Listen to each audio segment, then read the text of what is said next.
Oi, tudo bem? Nós vamos gravar hoje o primeiro podcast Altruístas Paiva Frade.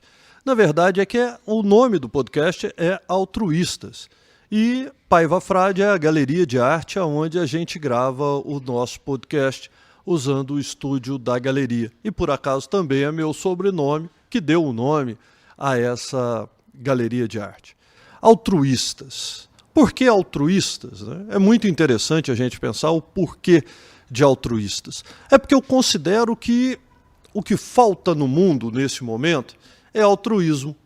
É aquela vontade pura de servir, de chegar, de se aproximar, de dar um bom conselho, de participar, de criar, de fazer obras, de transformar, de certa forma, ser um agente de transformação da humanidade.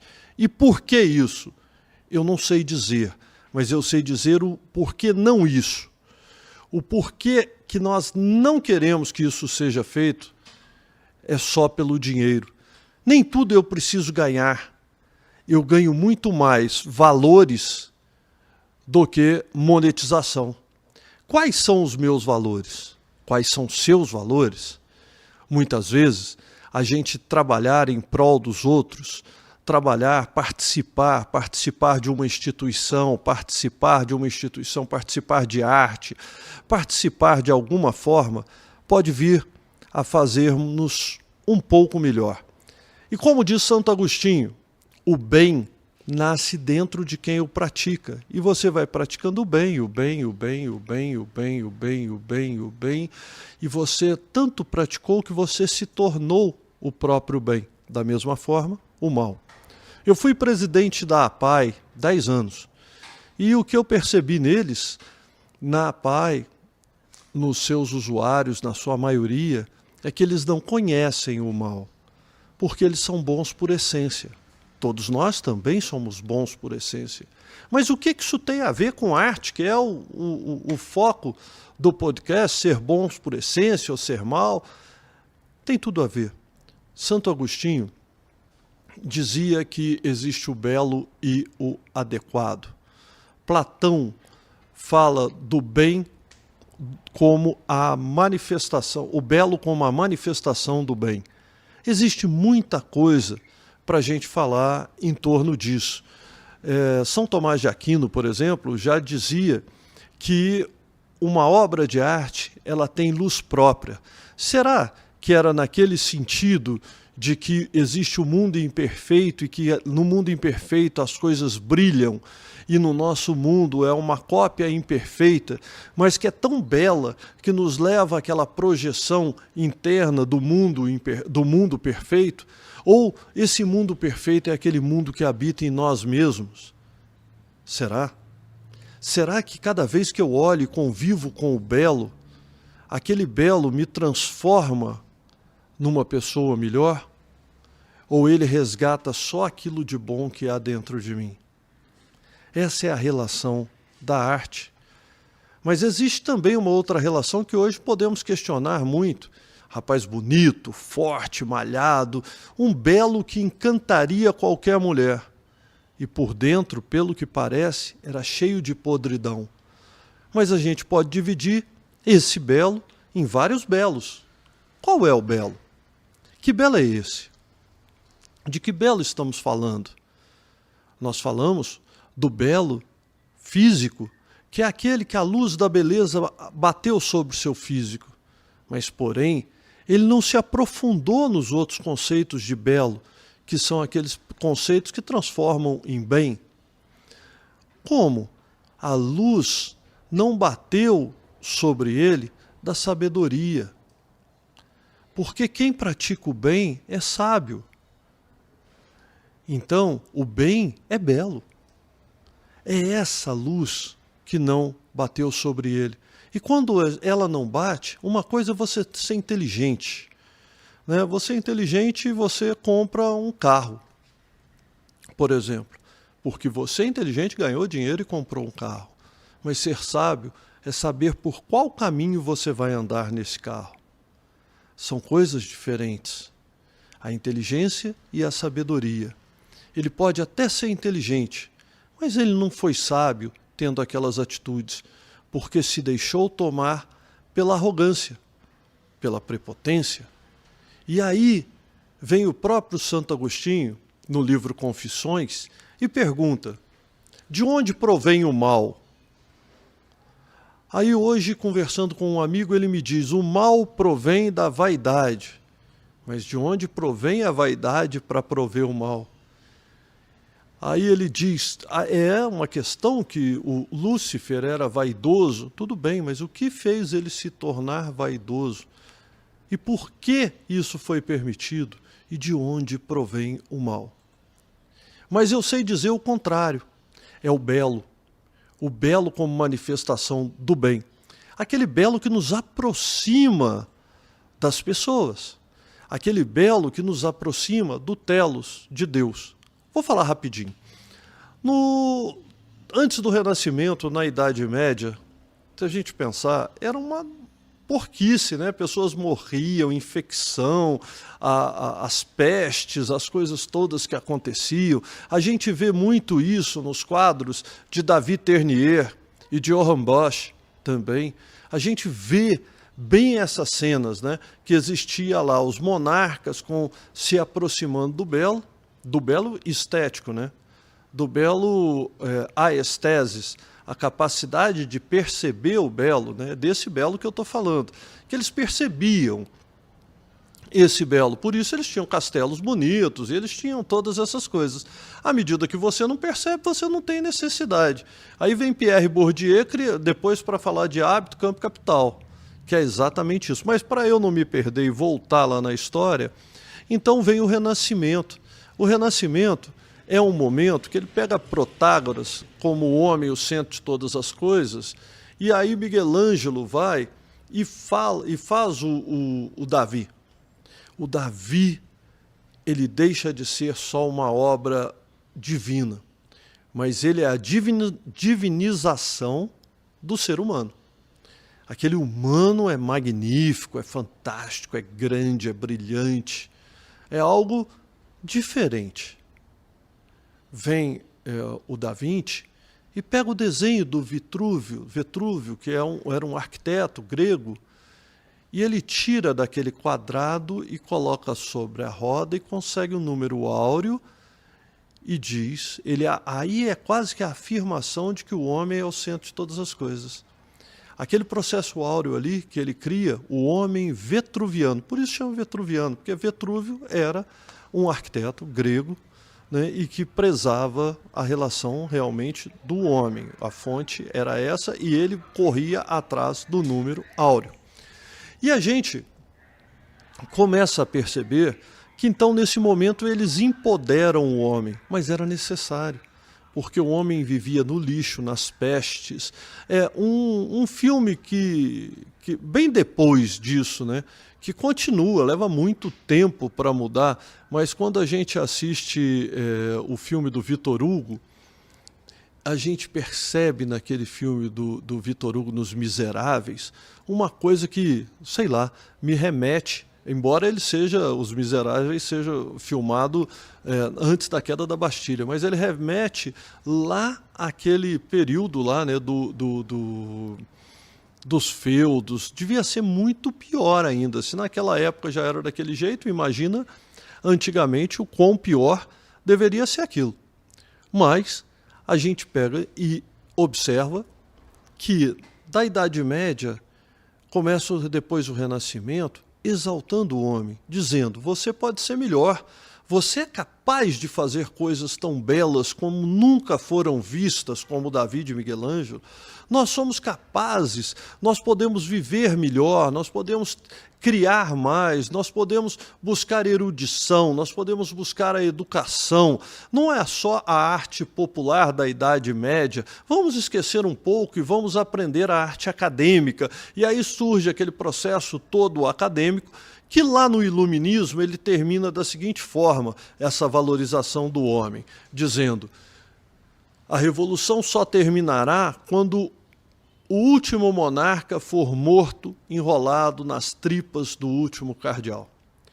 O que isso quer dizer, né? Acabar com a monarquia, o Estado, e acabar com a religião, que era vista como uma forma de domínio do homem. Mas ninguém poderia dedicar toda uma vida à religião simplesmente para poder dominar alguém. Eu acho que isso talvez fosse o mal do mal para si mesmo, né? Mas as pessoas vão continuando nesse processo do iluminismo e nós corremos, eu estou reduzindo muito, né?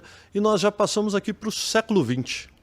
E chegamos no século XX, a Revolução Russa, né, onde o proletariado faz a revolução e tudo em nome do proletário, mas se diz que o caos precisava existir para que pudesse fazer a revolução. Nessa revolução, o comunismo passa a todos terem coisas comuns. Quem absorve muito bem isso e transfere para o Ocidente, mas não mais em forma de comunismo, mas ainda que até na década de 50, 60, o comunismo era, toda a intelectualidade tinha que ser comunista, porque ela achava que a divisão social seria muito melhor. Então era importante ser comunista nessa época. Mas quem absorve muito bem isso é Le Corbusier, na França.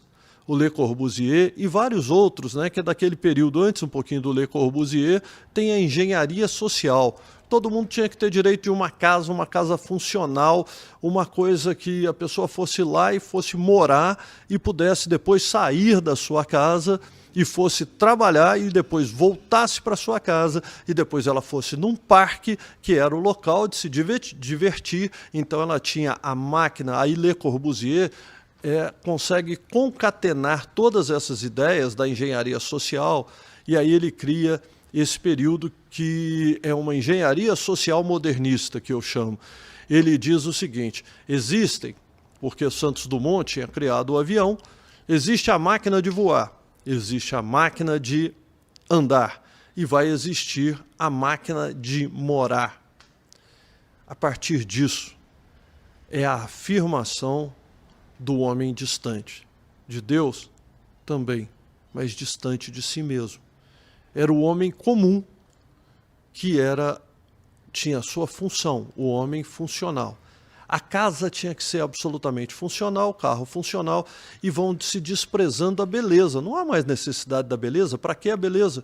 Se tudo passa a ser funcional. E por que eu só estou me despertando para a beleza? E a beleza começa a ser questionada. E até os ricos começam depois a questionar isso. Porque primeiro são os pobres que têm a casa social. Por quê? A casa social, que é a máquina de morar de Corbusier, é onde o pobre vai, mora, não tem trabalho nenhum, não tem quadro na parede, não tem prata para limpar, não tem peça em cima da mesa, não tem adorno nenhum, adornare, né? Colocar em ordem, colocar tudo em ordem.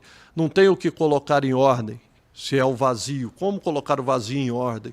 Então, tem aquela casa, aquele ambiente para se morar, né? Naquele ambiente ali, de onde morar, né? Numa casa concreto, lisa, tudo funcional. Então ele dorme, não tem trabalho nenhum em casa, acorda no dia seguinte e vai trabalhar. Ele se transforma na máquina de trabalhar. Ele tem a máquina de morar, a máquina de andar, a máquina de voar, a máquina de descansar e ter lazer, que é o parque. Ele tem as máquinas. Esse processo, Le Corbusier conhece Lúcio Costa. Lúcio Costa é francês, para quem não sabe. Filho de brasileiros. Nasceu lá, estudou aqui, foi diretor da Escola Nacional de Belas Artes, revolucionou a escola de certa forma, trazendo os conceitos modernistas. Mas naquela ideia, a gente pensava que esses conceitos modernistas todos estivessem certos, porque todos os modernistas apoiavam o conceito comunista, que tinha surgido lá com a engenharia social, que depois vem com Le Corbusier, a máquina de morar, a máquina de andar, a máquina de voar e a máquina de trabalhar, que era o homem, da Revolução Industrial. O homem não podia estar cansado para ir para a indústria, então a casa não dava mais trabalho.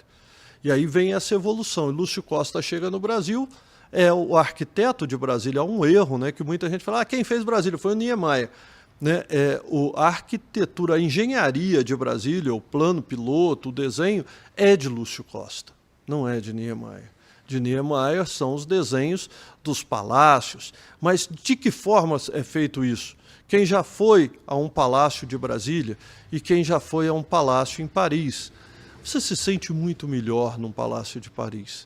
Porém, o palácio de Brasília também é bonito pela genialidade do Niemeyer, mas ele tem que ser altamente funcional. Se o modernismo, na arquitetura brasileira, por exemplo, de Niemeyer, ele propaga de uma forma enorme, o que acontece? Os ricos também querem ter, a partir dali, casas modernas, como a Casa de Cristal da Lina Bobardi e várias outras casas, e abrem mão totalmente do adorno. Com isso, as casas se tornam funcionais e os afastam da beleza, daquela beleza do adorno, ad adornare, da decoração, do meu coração, aquilo que me traz a memória afetiva, aquele quadro bonito que eu convivi com meu pai, que eu tenho outros, que me lembra a minha família, que lembra a minha cultura, que lembra tudo aquilo. A minha memória afetiva, ela é colocada de lado porque agora eu sou um ser pensante moderno e eu sou, né, diferente. Eu passo a ser diferente. E esse processo vem evoluindo, esse processo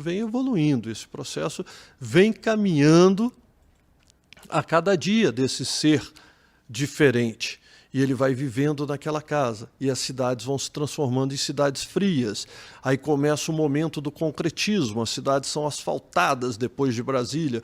Todas as cidades asfaltadas, todos os prédios sem identidade alguma. Com uma identidade, uma curva, não sei o quê, mas como uma curva era uma identidade de um prédio. Porém, agora tinham 80, 100, 200, 300, 500 prédios com curva. E ela passou a ser, deixou de ser uma curva que dava identidade ao prédio e passou a ser parte do meio de muitos prédios com curvas ou com alguma coisa. E não havia grande genialidade nesses prédios e os prédios se transformam nas grandes máquinas de morar. E aí tem aquela máquina de morar que é o apartamento que se transformou no apertamento, né, aonde ele é funcional para não tomar seu tempo. Por quê? Porque você não precisa ter tempo para observar o belo, você tem que ter tempo para trabalhar. E se você trabalha e não pode ter o belo, tem alguma coisa errada, não tem? O importante é só trabalhar, e eu só ganho dinheiro, mas não sei o que fazer com esse dinheiro. Ou eu ganho preço, mas não ganho valor. Eu ganho preço, é aquele dinheiro que eu vou ao supermercado e sei o preço. O supermercado, por acaso, os hipermercados, são as máquinas de consumir, alimentar, né? As grandes corporações, as máquinas de comprar eletrodomésticos.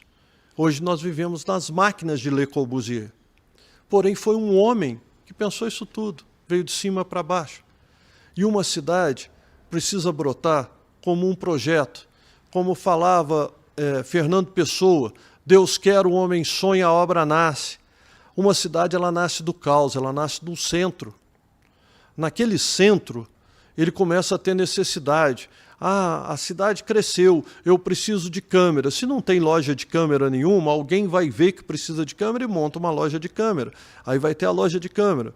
Aí outro monta uma loja de autopeças, outro monta aquilo, outro. E desse caos organizado, que é o caos natural, se surge uma cidade.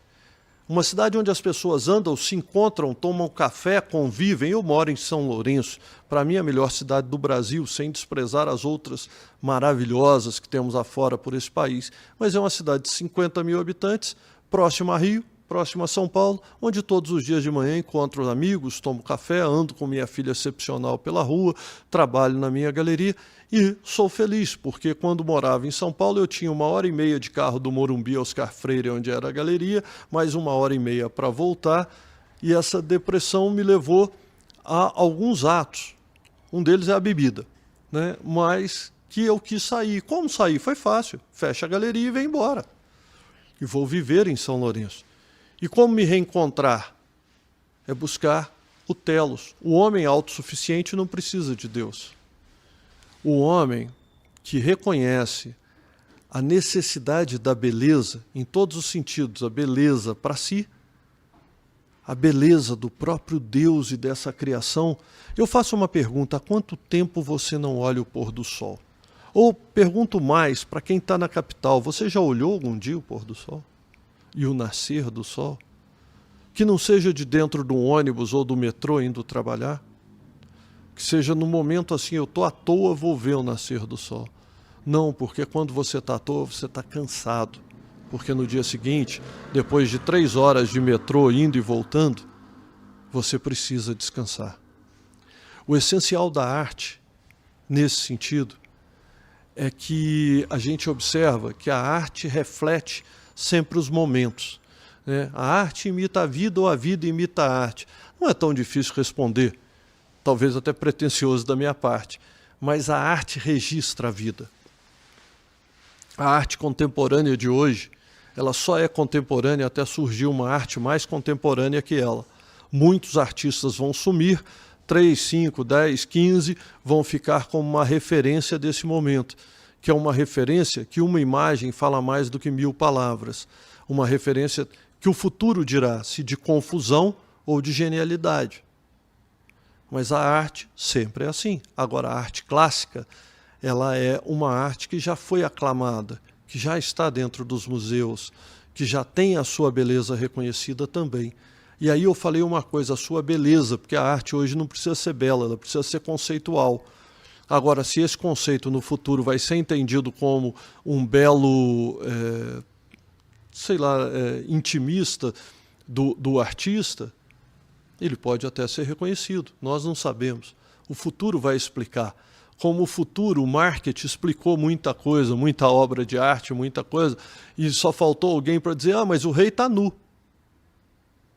O rei está nu? Ou não está nu nos dias de hoje? O futuro dirá, porque o que é arte contemporânea hoje deixará de ser tão contemporânea com a nova que vai surgir. Mas se observarmos a busca novamente, uma ruptura, eu penso que nós estamos na Idade Média tecnológica. Nós somos homens da Idade Média hoje.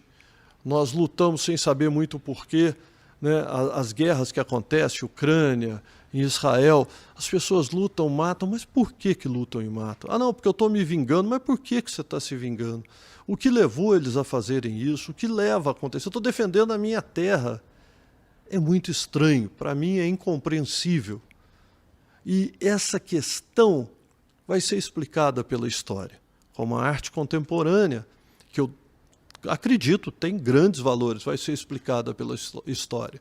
Mas quando a gente olha uma arte como um quadro que chegou para mim de Pedro Américo, por exemplo, eu não posso deixar de olhar e lembrar de São Tomás de Aquino e dizer que ele tem luz própria, que ele tem vida. E é essa vida que me toca. E se ela me toca, ela desperta em mim algo bom. E é esse algo bom que a arte faz com que a gente queira buscar cada vez mais arte para decor do meu coração, das minhas memórias afetivas, da educação que tive, do que posso pensar de ser bom, porque o belo é a manifestação do bem. E nesse sentido a gente vai falar em muitos podcasts por aí, vamos tentar entrevistar pessoas, falar com amigos, bater papo. Espero não ter sido muito maçante, porque eu não estou pegando ideia e afirmando ideia acadêmica nenhuma. Eu só estou falando das minhas ideias. Falar da história e afirmar ideia acadêmica é função dos acadêmicos. Agora, a minha é a função de divagar, e esse divagar, se puder ajudar 1, 2, 3 pessoas, o nome está certo, é altruísmo, é querer fazer, é fazer por fazer, e não fazer, é fazer por valores e não por dinheiro. Inclusive, no próximo podcast, nós vamos falar de valores. O meu nome é Paiva Frade. Você ouviu hoje o podcast Altruísmo. Um abraço e até o nosso podcast. Siga o nosso canal e participe conosco. É muito importante que você nos dê o feedback e faça suas críticas para que a gente possa debater um pouco mais e aprender um pouco mais. Eu estou aqui também para aprender, porque verdade, aí o terceiro a gente pode falar de verdade, porque verdade que nós sabemos é aquela que nos é conveniente. A verdadeira verdade, só Deus o sabe. Um abraço e até o nosso próximo podcast.